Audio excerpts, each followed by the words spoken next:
Hallelujah. ದೇವರ ನಾಮಕ್ಕೆ ಸ್ತೋತ್ರವಾಗಲಿ. ದೇವರು ಇವತ್ತು ನಮ್ಮ ಜೊತೆ ಏನು ಮಾತಾಡುವಂಥದ್ದಿದ್ದೇನೆ. The word of the God, ಯೇಸುವಿನ ವಾಕ್ಯವನ್ನು ಕೇಳುವಂಥದ್ದಾಗಿದೆ. ಯೇಸು ನಮಗಾಗಿ ಇವತ್ತು ಯಾವ ಕಾರ್ಯಕ್ಕಾಗಿ ನಮ್ಮಲ್ಲಿ ಕೂಡಿಸಲ್ಪಟ್ಟಿದ್ದಾನೆ, ಯಾವುದಕ್ಕಾಗಿ ನಾವು ಈ ವಾಕ್ಯವನ್ನು ದೇವರು ನಮ್ಮ ಬಾಯಿಯಿಂದ ಹೇಳಿಸುವಂತನಾಗಿದ್ದಾನೆ ಅಂತೇಳಿ ಆತನ ಮಹಿಮೆಗಾಗಿ ನಾವು ಸ್ತುತಿ ಸ್ತೋತ್ರಗಳನ್ನು ಸಲ್ಲಿಸೋಣ. ಇವತ್ತಿನ ವಾಕ್ಯ ಭಾಗ, ದೇವರು ನಮ್ಮನ್ನು ಯಾವ ರೀತಿಯಾಗಿ ರಕ್ಷಣೆ ಮಾಡ್ತಾನೆ, ಯಾವ ರೀತಿಯಾಗಿ ನಮ್ಮ ರೋಗದಿಂದ ಹೊರ ತರುವಂತನಾಗಿದ್ದಾನೆ, ಯಾವ ರೀತಿಯಾಗಿ ನಾವು ಜಯದ ಮೇಲೆ ಜಯದ ಧ್ವಜವನ್ನು ಹಾರಿಸುವಂತರಾಗಿದ್ದೇವೆ. ಆ ವಾಕ್ಯವು ನಿಮಗಾಗಿ, ನಿಮ್ಮ ಒಂದು ರೋಗದ ಬಾಧೆಯಲ್ಲಿರ್ಬೋದು, ನಿಮ್ಮನ್ನು ಯಾರ ಗುಲಾಮ್ತನದಲ್ಲಿಟ್ಟಿರ್ಬೋದು, ನೀವು ಯಾವುದೋ ಒಂದು ಕಾರ್ಯದಲ್ಲಿ ಸಿಕ್ಕಿದ್ದಿರ್ಬೋದು, ಅದರಿಂದೆಲ್ಲ ನಿಮಗೆ ಇವತ್ತು ಬಿಡುಗಡೆ ಕೊಡುವಂಥ ದೇವರಾಗಿದ್ದಾನೆ. ಆತ ನಿಮ್ಮ ಸನ್ನಿಧಿಯಲ್ಲಿ ಇಳಿದಂತನಾಗಿದ್ದಾನೆ. ಆ ಪರಿಶುದ್ಧಾದ ದೇವರನ್ನು ನೀವು ಆರಾಧಿಸಬೇಕು. ಇವತ್ತಿನ ವಾಕ್ಯ ಭಾಗ ನಾವು ನೋಡುವಾಗ ವಿಮೋಚನ ಕಾಂಡ, ಎಕ್ಸೋಡಸ್ 15ನೇ ಸಂಧಿ 26ನೇ ವಚನ. ನಾವು ಅಲ್ಲಿ ಬಹುತೇಕವಾಗಿ ದೇವರನ್ನು ನೋಡುವಂತರಾಗಿದ್ದೇವೆ. ದೇವರನ್ನು ಮೊಟ್ಟ ಮೊದಲಾಗಿ ಜನರ ಮಧ್ಯದಲ್ಲಿ ಇಳಿಯುವಂಥದ್ದು ನೋಡುವಂತರಾಗಿದ್ದೇವೆ. ದೇವರ ಮಹತ್ವ ಕಾರ್ಯಗಳು, ವಂಡರ್, ಸೈನ್ಸ್, ಮಿರಕಲ್ಸ್, ನಾವು ಅನಾರೋಗ್ಯಗಳನ್ನು ಬಿಡಿಸುವಂಥದ್ದು ನೋಡಿದ್ದೇವೆ. ನೀವು ಯಾರ್ಯಾರು ಓದಿದಿರ್ಬೋದು, ಓದದೇ ಇರಬಹುದು, ಇವಾಗ ಓದಿರಿ. ಆ ದೇವರು ಯಾವ್ಯಾವ ಮಹತ್ವ ಕಾರ್ಯಗಳನ್ನು ನಡೆಸಿದ್ದಾನೆ, ದ ಸೈನ್, ದ ವಂಡರ್ಸ್, ಅವೆಲ್ಲ ಕಾರ್ಯಗಳು ಈ ವಿಮೋಚನ ಕಾಂಡದಲ್ಲಿ ನೀವು ಸ್ಪಷ್ಟವಾಗಿ ಓದಲ್ಪಡುವುದು. ನೀವು ಪ್ರಾರಂಭದಿಂದ ಓದಿದಕ್ಕಿಂತ ನೀವು ದೇವರನ್ನು ಹೆಚ್ಚಾಗಿ ಆತನ ಶಕ್ತಿಯನ್ನು ನೋಡಬೇಕಾದರೆ ವಿಮೋಚನ ಕಾಂಡವನ್ನು ನೋಡಿರಿ. ಮತ್ತು ಯೇಸು ಕ್ರಿಸ್ತನನ್ನು ಯಾವುದಕ್ಕಾಗಿ ಬಂದಿದ್ದಾನಂತೇಳಿ ನೀವು ವಿಮೋಚನೆ ಕಾಂಡದಲ್ಲಿ ನೋಡುವಂತರಾಗಿದ್ದೀರಿ. ಯಾರಾದರೂ ದಯಮಾಡಿ ಓದ್ರಿ ವಿಮೋಚನ ಕಾಂಡ 15ನೇ ಸಂಧಿ 26ನೇ ವಚನ. ನೀವು ನಿಮ್ಮ ದೇವರಾದ ಯೆಹೋವನ ಮಾತನ್ನು ಶ್ರದ್ಧೆಯಿಂದ ಕೇಳಿ ಆತನ ದೃಷ್ಟಿಗೆ ಸರಿಬೀಳುವುದನ್ನು ಮಾಡಿ ಆತನ ಆಜ್ಞೆಗಳಿಗೆ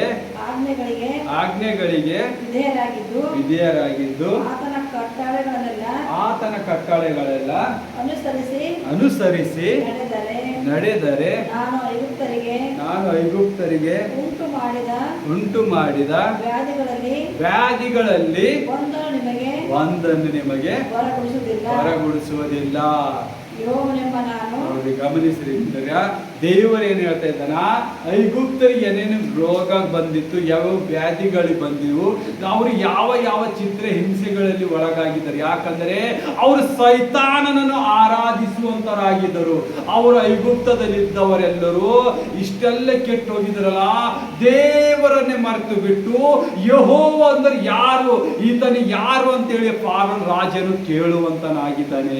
ಅದೇ ಮಹಿಮೆಯನ್ನು ತೋರಿಸುವುದಕ್ಕಾಗಿ ಆ ಫಾರೋನನ ಹೃದಯವನ್ನು ದೇವರು ಕಠಿಣವಾಗಿ ಮಾಡಲ್ಪಟ್ಟಿದನು. ಯಾವುದಕ್ಕಾಗಿ ಕಠಿಣ ಮಾಡಿದನು? ಸರ್ವಶಕ್ತನು ಈ ಭೂಮಿ ಆಕಾಶವನ್ನು ನಿರ್ಮಿಸಿದ ಆತ ದೇವರ ಒಂದು ಶಕ್ತಿಯನ್ನು ತೋರಿಸುವುದಕ್ಕಾಗಿ ಆ ಶಕ್ತಿ ಇಡೀ ಲೋಕದಲ್ಲಿ ಮತ್ತೆ ಹಿಂದೂ ಆಗುವುದಿಲ್ಲ, ಮತ್ತೆ ಮುಂದೆಯೂ ಆಗುವುದಿಲ್ಲ ಅಂತೇಳಿ ದೇವರು ತನ್ನ ಬಾಯಿಂದ ಪವಿತ್ರ ಆತ್ಮನಿಂದ ಬರೆಯಲ್ಪಟ್ಟಿದ್ದಾನೆ. ಇಲ್ಲಿ ಆ ಇಸ್ರಾಯೇಲರಿಗೆ ಹೇಳಲ್ಪಡ್ತಾನೆ, ನನ್ನ ಎಲ್ಲ ವಿಧಿಗಳನ್ನು ನೀನು ಕೈಕೊಂಡು ನಡೆದರೆ, ನನ್ನ ನ್ಯಾಯ ತೀರ್ಪುಗಳಲ್ಲಿ ನೀನು ನಡೆದರೆ ವ್ಯಾಧಿಯನ್ನು ನಿನಗೆ ಬರಮಾಡುವುದಿಲ್ಲ ಅಂತ ಹೇಳ್ತಾ ಇದ್ದಾನೆ. ಯಾಕಂದರೆ ಮಾನವರಾದ ನಾವು ಪಾಪದಲ್ಲಿ ಬಿದ್ದು ರೋಗದಲ್ಲಿ, ಚಿಂತೆ, ಹಿಂಸೆಯಲ್ಲಿ ನಾವು ಒಳಗಾಗ್ತೇವೆ. ಆ ಪಾಪದಲ್ಲಿ ಬರುವುದಕ್ಕಿಂತ ಮೊದಲನೇದಾಗಿ ಏನು ಮಾಡ್ತೇವೆ? ನಾವು ಇನ್ನೊಬ್ಬರನ್ನು ನಾವು ದ್ವೇಷಿಸುವಂತರಾಗಿದ್ದೇವೆ, ಇನ್ನೊಬ್ಬರನ್ನು ನಾವು ಹಿಂಸಿಸುವಂತರಾಗಿದ್ದೇವೆ, ಇನ್ನೊಬ್ಬರ ಆಸ್ತಿಯನ್ನು ನಾವು ತಗೊಳ್ಳುವಂತರಾಗಿದ್ದೇವೆ. ಅದಕ್ಕೆ ದೇವರು ಏನು ಮಾಡ್ತಾ ಇದ್ದಾನೆ? ನಿಮಗೆ ಒಂದು ಬೌಂಡ್ರಿ ಲೆವೆಲ್ ಅನ್ನು ಕಟ್ಟಿಡ್ತಾ ಇದ್ದಾನೆ. ಯಾವ ರೀತಿಯಾಗಿ ನಾನು ಇಸ್ರಾಯೇಲಿಂದ ನಿಮ್ಮನ್ನು ಐಗುಪ್ತ ದೇಶದಿಂದ ಬಿಡಿಸಿ ಕಾನಾನ್ ದೇಶ, ಹಾಲು ಜೇನು ಹರಿಯುವ ದೇಶಕ್ಕೆ ನಿಮ್ಮನ್ನು ತರುತ್ತಾ ಇದ್ದೇನೆ. ನೀವು ನಾನು ಸ್ವಾಕಿಯ ಮಕ್ಕಳಂತ ಹೇಳಿಕೊಂಡಿದ್ದೇನೆ. ಆದರೆ ನೀವು ಕೆಟ್ಟ ನಡತೆ ಉಳ್ಳವರಾಗಿ ಪಾಪದ ಮಾರ್ಗದಲ್ಲಿ ಬಿದ್ದು ನಾಶವಾಗದಕ್ಕಿಂತ ಮೊದಲು ನನ್ನ ವಿಧಿಗಳನ್ನು ಕೈಕೊಂಡು ನಡಿರಿ, ನನ್ನ ಯಜ್ಞಗಳನ್ನು ಕೈಕೊಂಡು ನಡಿರಿ ಅಂತ ದೇವರು ತನ್ನ ಬಾಯಿಂದ ರಿವೀಲ್ ಮಾಡ್ತಾ ಇದ್ದಾನೆ. ವಾಯ್ ಯಾತಕ್ಕೆ ಕ್ಯೂ ಕೈಸ ಬಾತ್ ಕರ್ರೆ ದೇವರು, ಯಾದಕ್ಕಾಗಿ ದೇವರು ಮಾತಾಡ್ತಾ ಇದ್ದಾನೆ. ನೀವು ಎಷ್ಟಾದರೂ ನೀವು ಗಮನಿಸಬೇಕು. ಅವರು ಮಾಡಿದ ಪಾಪ ನೀನು ಮಾಡಬಾರದು, ಅವರು ಮಾಡಿದ ದ್ರೋಹಗಳು ನೀನು ಮಾಡಬಾರದು. ಅವರು ನಿನ್ನನ್ನು ಯಾವ ರೀತಿ ಗುಲಾಮ್ತನದಲ್ಲಿ ಇಟ್ಟಿದ, ಯೇಸುವಿಗೆ ಹೇಸಿಗೆ ಆಗಿದ ಮೊದಲನೇ ಕೆಲಸ ಗುಲಾಮ್ತನದಲ್ಲಿ. ನಿಮ್ಮ ಕಣ್ಣಲ್ಲಿ ಯಾರಾದರೂ ಗುಲಾಮ್ತನರಾಗಿ ಕಾಯುತ್ತಿದ್ದರೆ ಅವರನ್ನು ಬಿಡಿಸಿರಿ, ದೇವರು ನಿಮ್ಮನ್ನು ಮೆಚ್ಚುವಂತನಾಗಿದ್ದಾನೆ. ಹೌದು, ನಿಜ.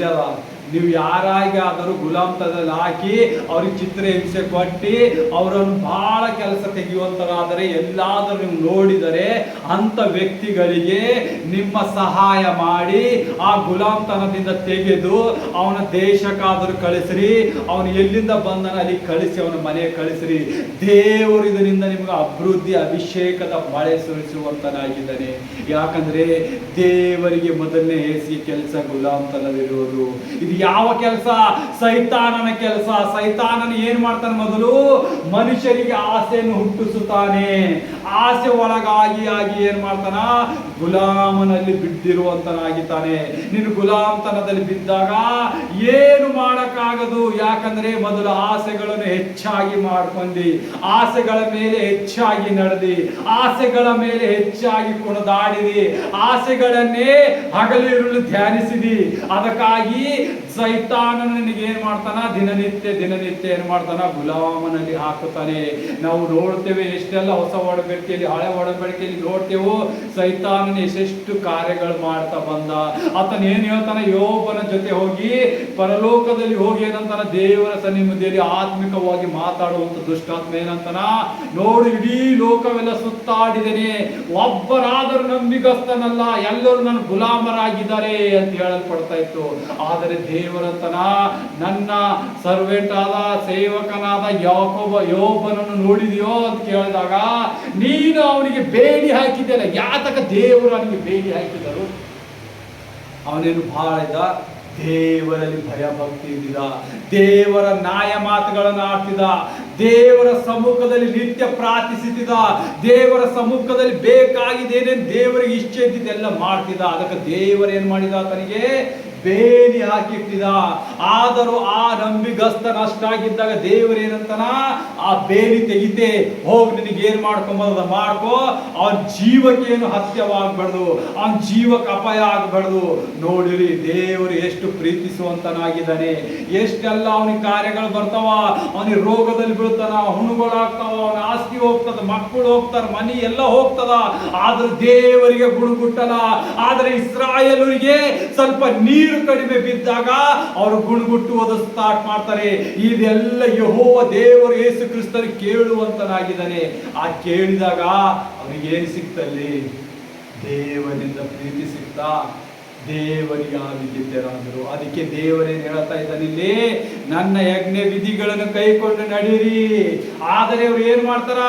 ಇಲ್ಲಿ ಆತನ ಮುಂದೋದ್ರೆ ಏನಾನ? ಯೆಹೋವನು ನಾನೇ ನಿಮಗೆ ಆರೋಗ್ಯದಾಯಕನು ಅಂತ ಹೇಳಲು ಬರ್ತದೆ. ಲಾಸ್ಟ್ ಅಲ್ಲಿ ಏನು ಬಂದಿದೆ?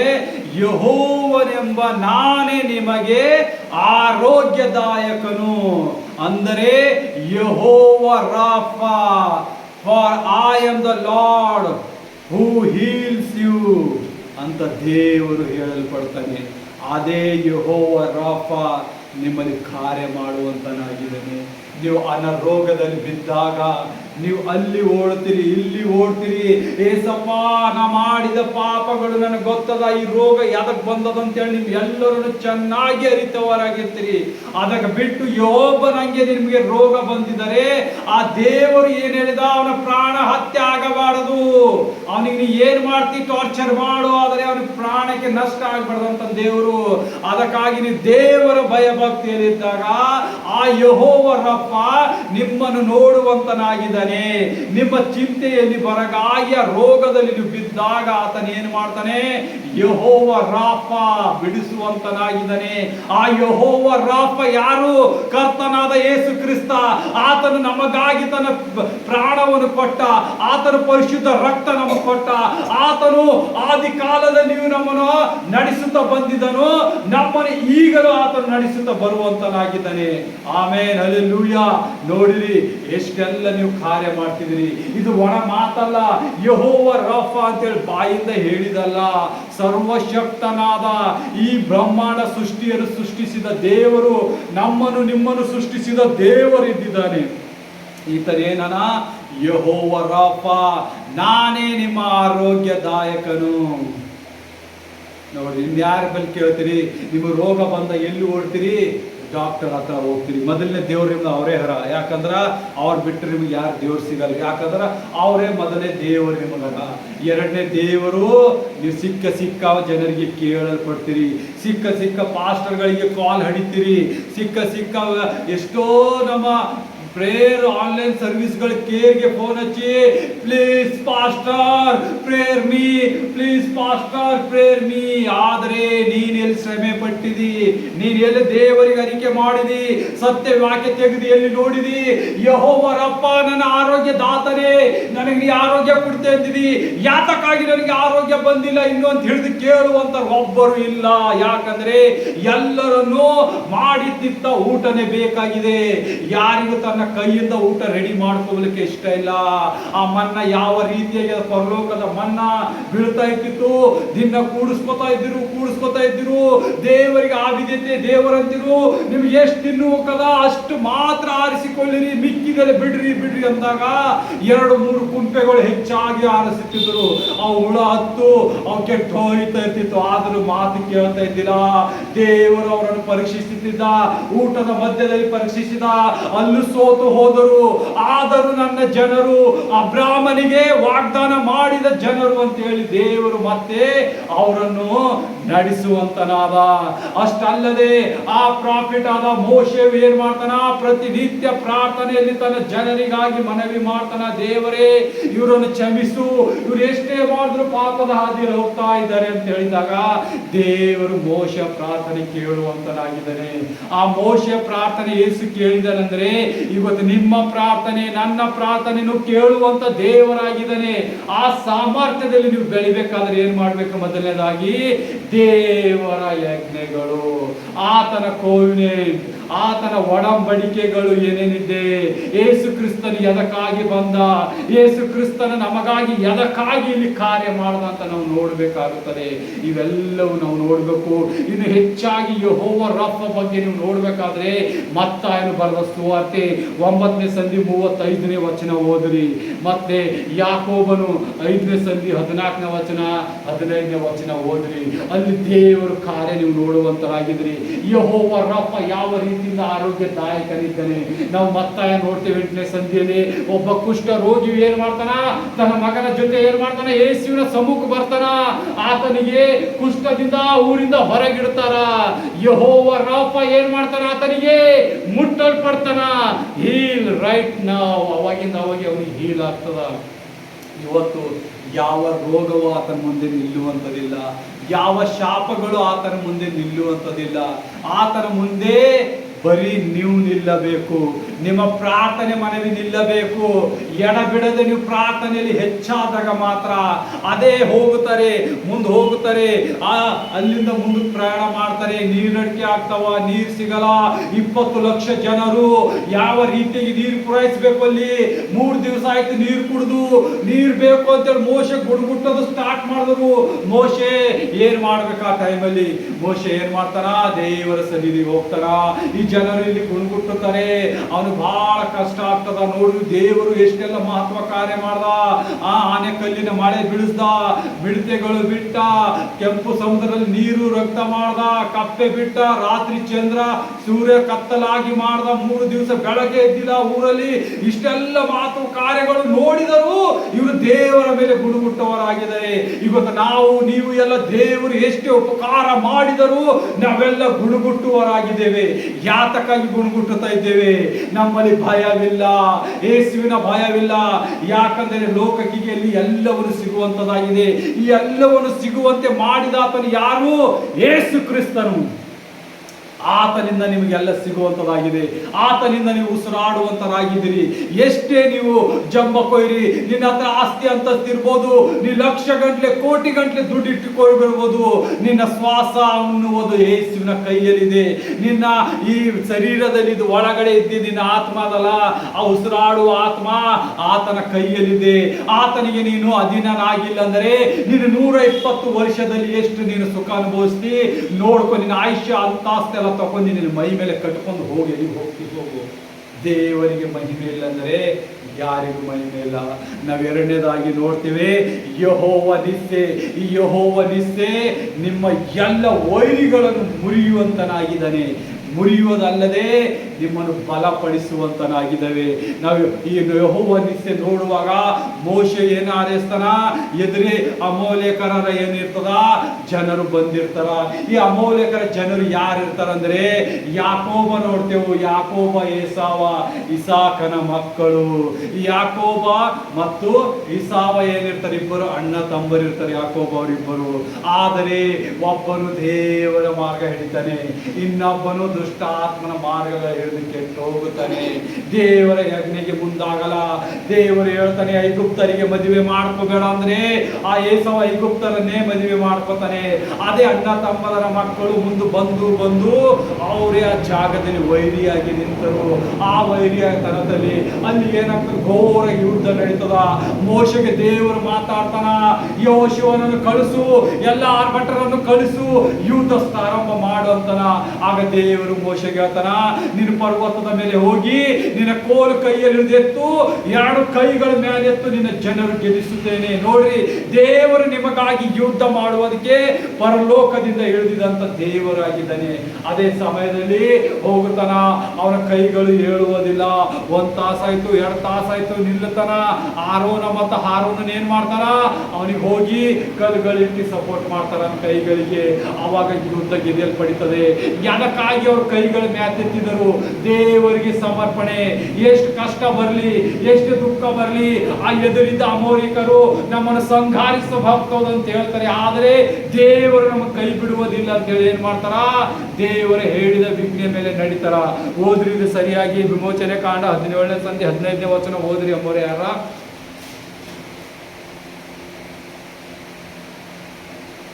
ಆ ಸ್ಥಳದಲ್ಲಿ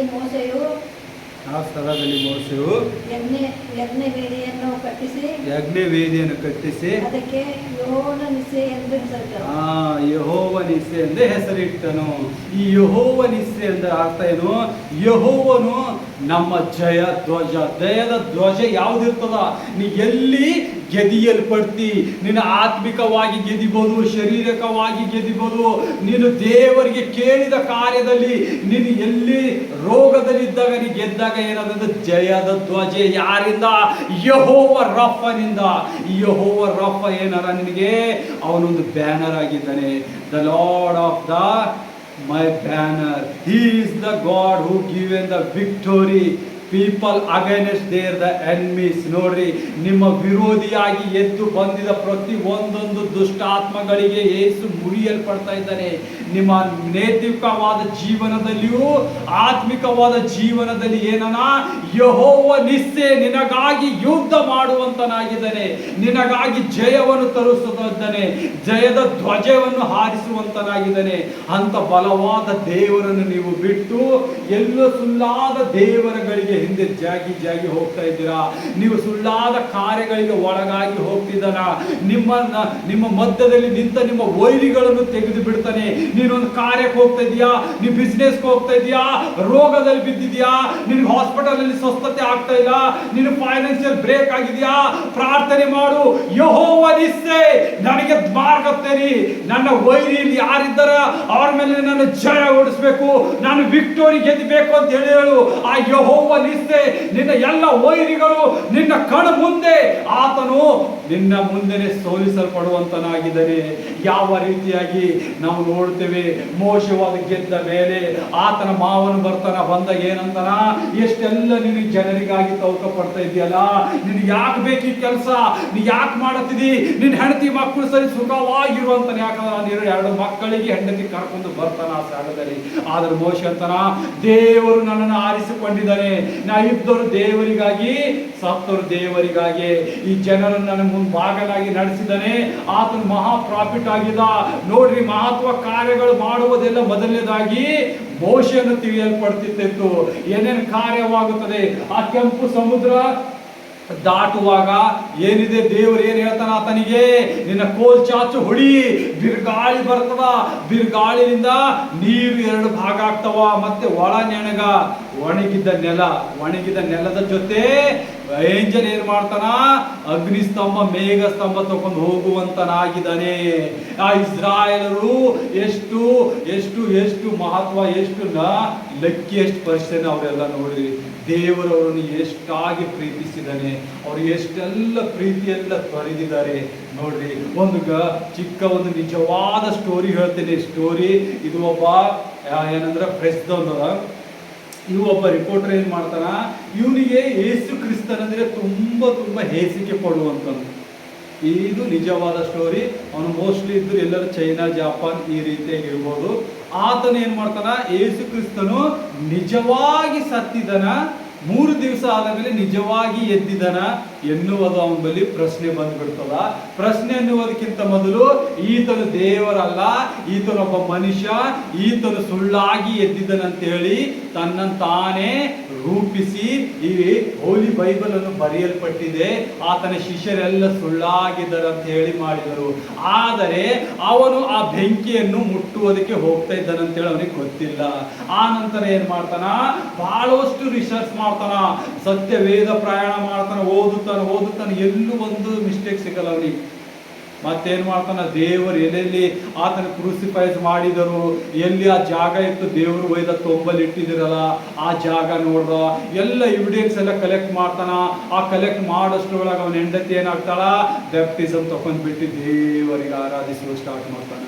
ಆದ್ರೆ ಇವನಂತ, ನನ್ನ ಹೆಂಡತಿನೂ ನನ್ನಿಂದ ದೂರ ಹೋಗ್ತಾ ಇದ್ದಾಳಲ್ಲ, ದೇವರೆಲ್ಲ ದಿನನಿತ್ಯ ಸತ್ಯವೇದ ಓದಿ ರಿಸರ್ಚ್ ಮಾಡಿ ಇವತ್ತು ಅವನೇ ದೇವರ ಬಗ್ಗೆ ಒಂದು ದೊಡ್ಡಾದ ಪುಸ್ತಕವನ್ನು ಬರೆದಿದ್ದಾನೆ. ಆಮೇಲೆ ನೋಡಿರಿ, ದೇವರು ಅಸಾಧ್ಯವಾಗಿ ಸುಮ್ಮನೆ ಬಂದು ಸತ್ಯವೇದ ಬರ್ದಿಲ್ಲ, ಪವಿತ್ರಾತ್ಮನಿಂದ. ಇದರಲ್ಲಿ ಎಷ್ಟು ಜನ ಪ್ರಾಫಿಟ್ಗಳೆಲ್ಲ ಬರ್ದಾರಲ್ಲ, ಯಾರೋ ಎಲ್ಲೋ ಕೂತಿದ್ದಾರೆ, ಯಾರೋ ಎಲ್ಲೋ ಕೂತು ಬರ್ದಿದ್ದಾನೆ, ಇವನೇ ರಿಸರ್ಚ್ ಮಾಡಿದಾನ.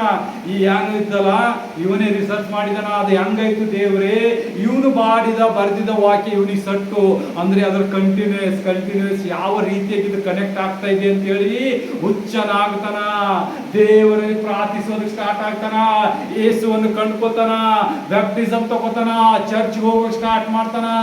ಆತನೇ ಒಂದು ಸೇವೆಯಾಗಿ ಕಾರ್ಯ ಮಾಡ್ತಾನ. ಇವಾಗ ಅವನು ಸೇವಕನಾಗಿ ಕಾರ್ಯ ಮಾಡ್ತಾ ಇದ್ದಾನೆ. ಯಾರು ದೇವರನ್ನು ತಿರಸ್ಕರಿಸಬಾರದು. ದೇವರಿಗೆ ತಿರಸ್ಕಾರಕ್ಕಿಂತ ಮೊದಲು ಅವನ ಸಾಕ್ಷಿ ಕೇಳಿದೆಲ್ಲ ದೇವರ ಸಾಕ್ಷಿಗಳು ಕೊಟ್ಟಿದ್ದಾನೆ. ಆತನು ಹುಟ್ಟಿದ್ದು, ಸತ್ತಿದ್ದು, 3ನೇ ದಿವಸಕ್ಕಾಗಿ ಎದ್ದಿದ್ದು, ಮತ್ತೆ ಪರಲೋಕಕ್ಕೆ ಆಹೋರನಾಗಿ ಹೋಗಿದ್ದು, ಆತನ ಶಿಷ್ಯರು ಮಾಡಿದ ಒಂದೊಂದು ಕಾರ್ಯಗಳು ದೇವರು ಎಲ್ಲ ಸ್ಪಷ್ಟವಾಗಿ ಈ ಸತ್ಯ ವೇದದಲ್ಲಿ ಬರೆಯಲ್ಪಟ್ಟಿದ್ದಾರೆ. ಯಾರಿಂದನೂ ಒಂದು ಸಣ್ಣ ಚುಕ್ಕೆ ಆದರೂ ಕೇಳಿಸುವುದಕ್ಕೆ ಇದರಲ್ಲಿ ಸಾಮರ್ಥ್ಯ ಇಲ್ಲ. ಮತ್ತು ಯಾರಿಗೊಂದು ಚುಕ್ಕೆ ಆದರೂ ಇದರಲ್ಲಿ ಆ ಒಳಗಡೆ ಸ್ಥಾಪಿಸವಾಗೋದಕ್ಕೆ ಯಾರಿಗೂ ಸಾಧ್ಯವಿಲ್ಲ. ಅಲ್ಲೆಲ್ಲೂಯ. ದೇವರು ನಿಶ್ಚಯ ನೋಡ್ರಿ, ಯೆಹೋವ ನಿಶ್ಚಯ, ಯೆಹೋವ ರಾಫ ನಿಮ್ಮ ಜೊತೆಗಾರನಾಗಿದ್ದಾನೆ.